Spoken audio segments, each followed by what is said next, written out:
महल का माहौल मौत जैसी खामोशी से भरा हुआ था। हर किसी की सांसें थम चुकी थीं। अमायरा की बंदूक सीधे मोहिनी की कनपटी पर तनी हुई थी और उसकी उंगली ट्रिगर पर जमी हुई थी। कोई भी आगे बढ़ने की हिम्मत नहीं कर पा रहा था। ऐसा लग रहा था जैसे समय खुद रुक गया हो। समीर की आंखों में अपने परिवार को खो देने का डर साफ दिखाई दे रहा था, लेकिन उसी के साथ अपने अपनों को बचाने का जज्बा भी उतना ही मजबूत था। रिमझिम कांपते हुए कदमों से आगे बढ़ी। उसे एहसास था कि इस वक्त की गई एक छोटी सी गलती पूरे परिवार को तबाह कर सकती है। अमायरा की आंखों में सिर्फ गुस्सा नहीं था, उनमें सालों का दर्द, अपमान और धोखे की आग जल रही थी। दूसरी तरफ मोहिनी लगातार रो रही थी। उसके चेहरे पर ऐसा डर था जैसे वह अपने दिल में कोई बहुत बड़ा राज छुपाए बैठी हो। समीर ने कई बार अमायरा को समझाने की कोशिश की। अमायरा, यह सब खत्म कर दो। खून खराबे से किसी को इंसाफ नहीं मिलेगा। लेकिन अमायरा अब किसी की सुनने को तैयार नहीं थी।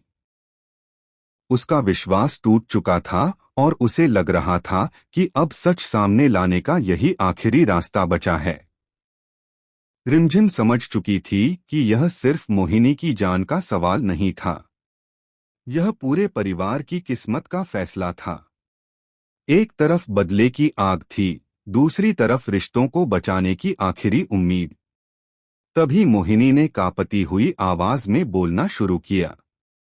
उसके होंठ कांप रहे थे और आंखों से आंसू लगातार बह रहे थे।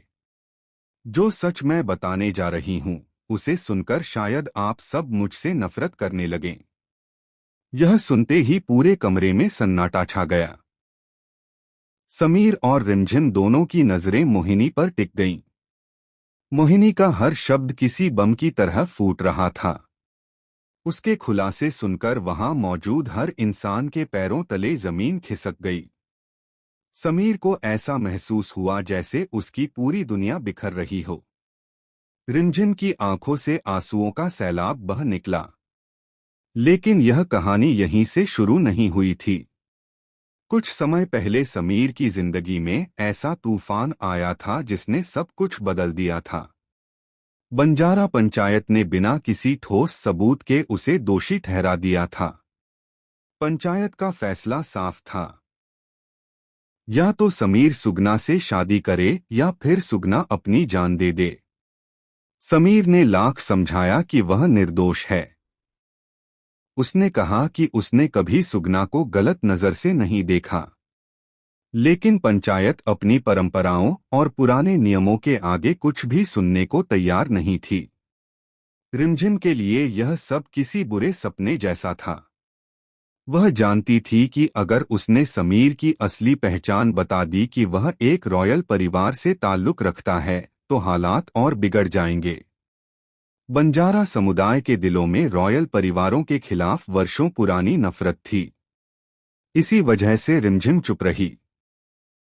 लेकिन उसकी खामोशी उसे अंदर ही अंदर तोड़ रही थी। दूसरी तरफ समीर का गुस्सा बढ़ता जा रहा था। उसने पंचायत के सामने साफ कह दिया कि शादी कोई सजा नहीं हो सकती। वह किसी दबाव में आकर किसी लड़की की जिंदगी बर्बाद नहीं करेगा। उसने सुगना से भी कहा, तुम्हें उसी इंसान से शादी करनी चाहिए जिससे तुम प्यार करती हो। मजबूरी में किया गया रिश्ता कभी खुशियां नहीं देता। सुगना भी रो रही थी। वह भी इस फैसले से खुश नहीं थी। इसी बीच समीर और रिमझिम के रिश्ते में भी दूरियां आने लगीं। हालात इतने खराब हो गए कि गुस्से में समीर ने रिमझिम को कुछ ऐसी बातें कह दीं जिन्होंने उसका दिल तोड़ दिया। रिमझिम को लगा जैसे समीर अब उसे समझता ही नहीं।